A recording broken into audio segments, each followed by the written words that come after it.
Okay, so we're gonna go ahead and get started.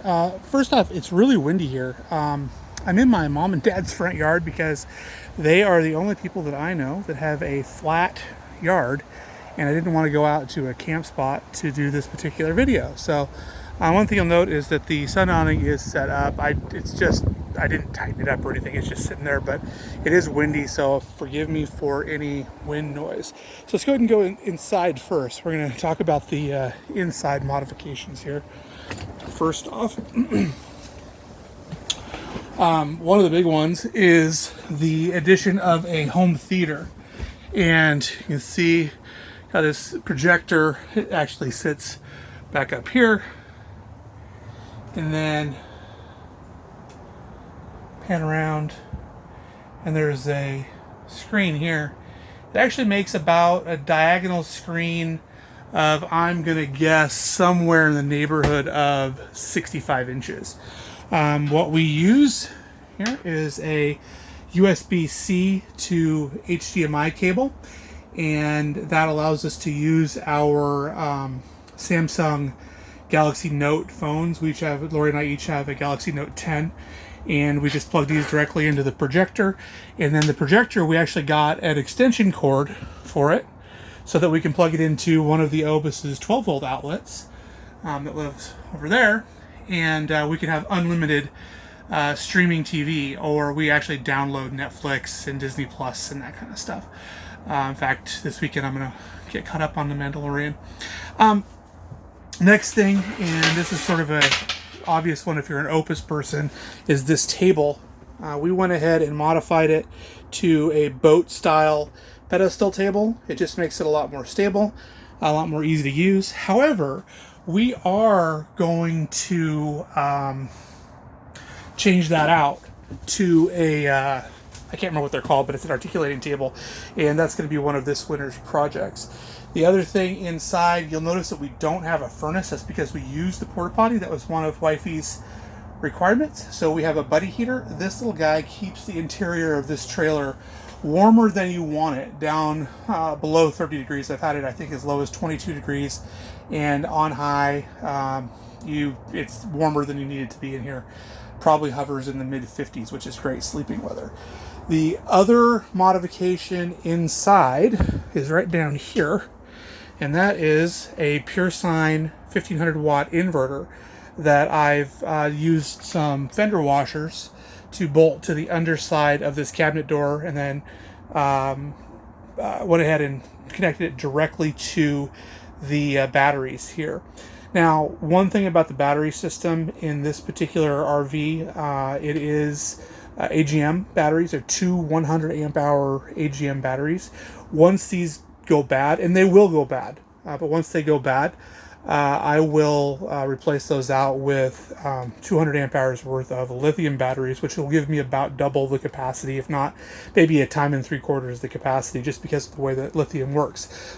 What we're going to talk about in a second outside will let you know why, A, why I'm going to kill the batteries, and B, why lithium is the right choice for me. Other than that, oh gosh, I forgot. Thing's got a stereo built into it in here, and we Bluetooth the sound through that stereo for the projector. So we've got sort of a full home theater set up in here. You'll notice the cushions are gone right now, and that was just because I wanted to make it easier to show you around inside of the camper. For those of you that have never seen an Opus before, the bed is actually back there. This is an OP2. It's got a king size bed. The only other mod that I can think of on the inside is that we have a 2.5 inch memory foam mattress topper. These trailers are a little the mattress is too firm for most people.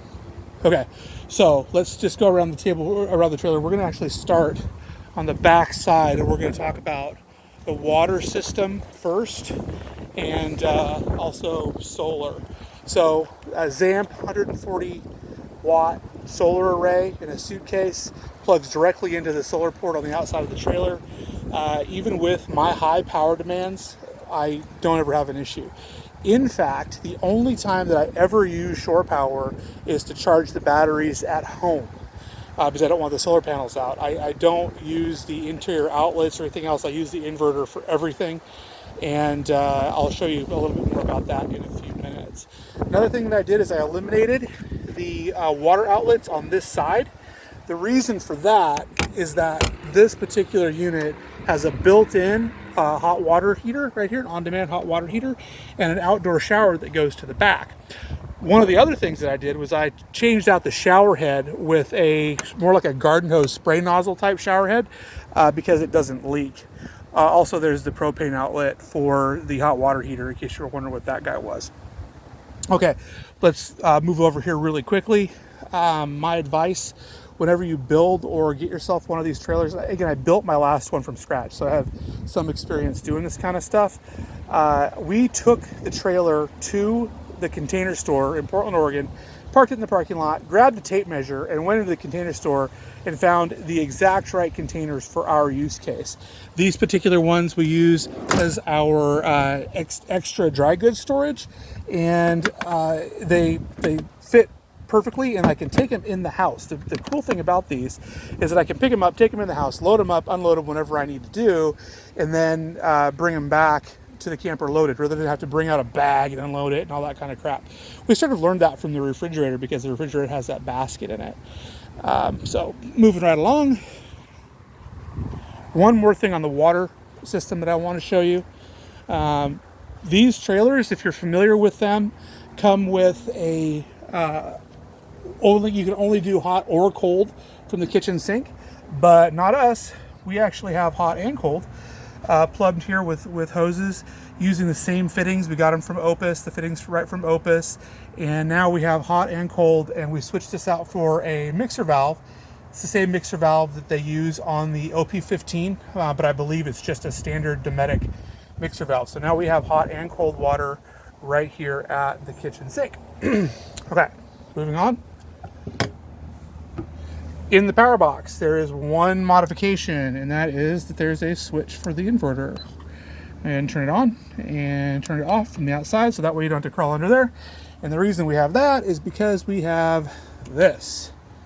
We have a outdoor 110 plug so that we can run various appliances. Now, James, what do you run? Well, every single morning, I make my wife a triple shot of espresso, and then I make cappuccino with foamed milk, and we use a Nespresso machine and a Nespresso milk frother. And with a 1500 watt pure sine inverter, we can certainly do that. And I can do that with the solar panels. I can do that indefinitely. In fact, a lot of mornings I end up making coffee for the whole camp, so I'm making a dozen shots.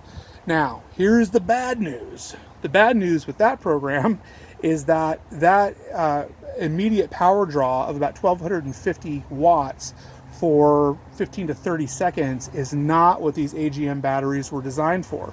It will very likely eventually kill those AGM batteries. And again, at that time, I'm going to replace them with at least 200 amp hours of lithium. And that will also lighten me up a little bit.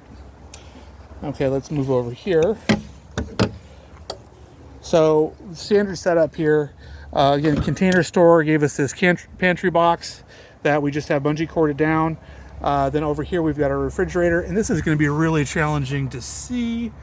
But right up there, we switched out that 12 volt outlet that it's a cigarette lighter that will always sort of pop out with what's called an angle plug. And the cool thing about an angle plug is that it screws in, so you can't pull that out. We talked to Opus about it. They considered changing it out for the factory one, but the problem was that people would start ripping the cords out if it got stuck underneath a hinge or a slider or something like that. So they chose to leave it the way that it is with the regular standard sort of 12 volt plug. I guess I need to put that back up there. Okay, another thing that we did is we did double seals on all of the doors to keep out the dust and the water, and that's done a really good job of that. Pull back a little bit here real quick. Close these. So from IKEA, we got these outdoor floor mats, and I got 3 of them. And the reason I got 3 is because I don't always use all 3.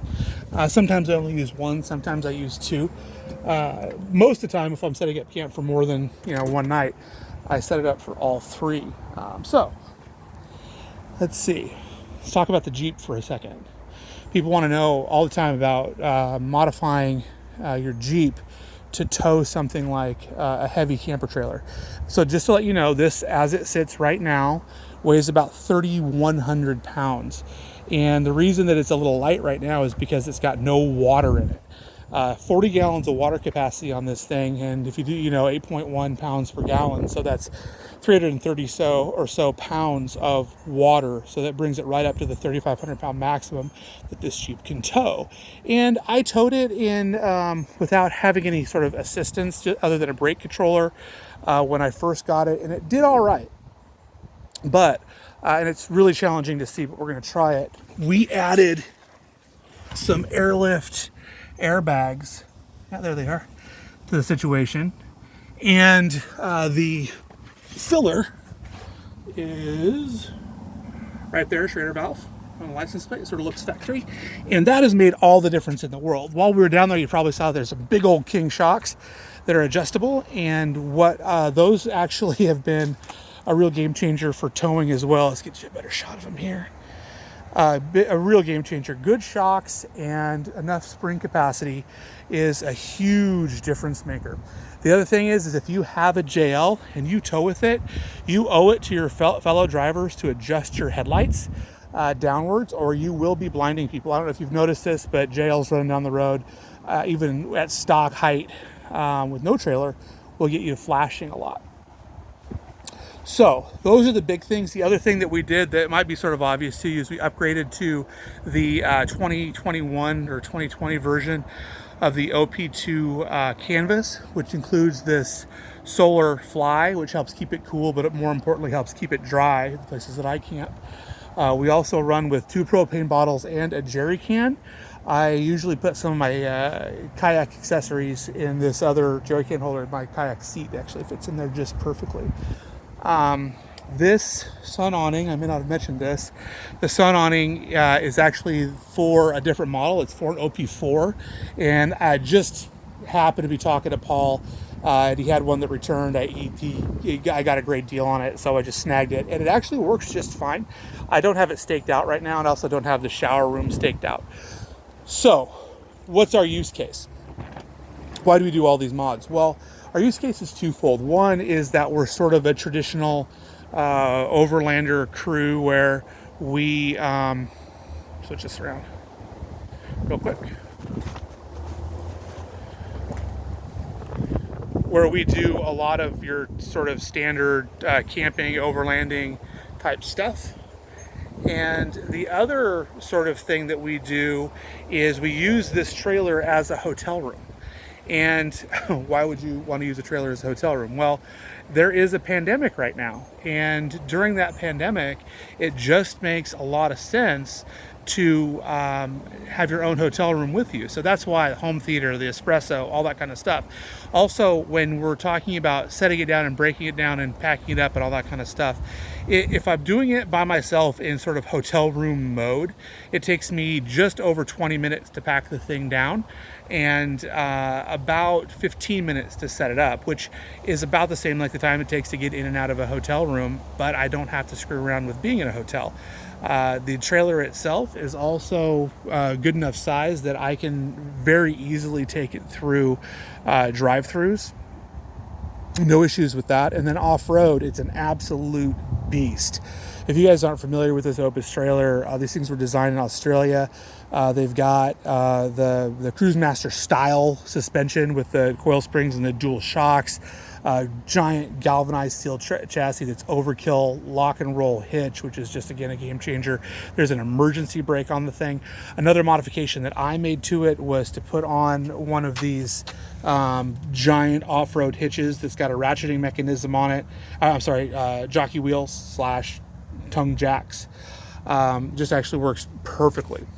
Okay, so a couple more things. This thing came with a winch. It was a hand winch that was designed to help you crank the top over in the event that you weren't strong enough to do it. I removed that immediately because it interfered with the Jeep's tailgate and making it so when I stopped to have a tailgate picnic, I could not open my tailgate all the way. Whereas with the trailer all folded up, with that winch gone, I can. And I've not had any sort of an issue using that without having the winch at all. No issues whatsoever.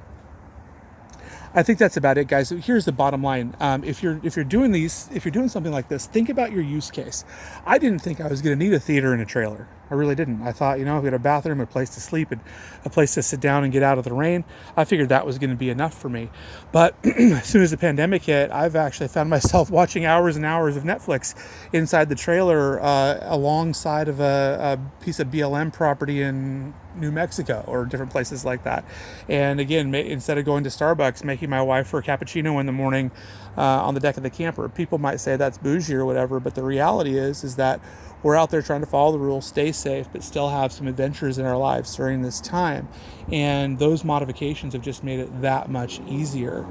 The trailer itself, again, I don't think it really matters how you roll. It's just a matter of customizing it to your use case. If you have any additional questions about this thing or comments, please go ahead and leave that in the messages below.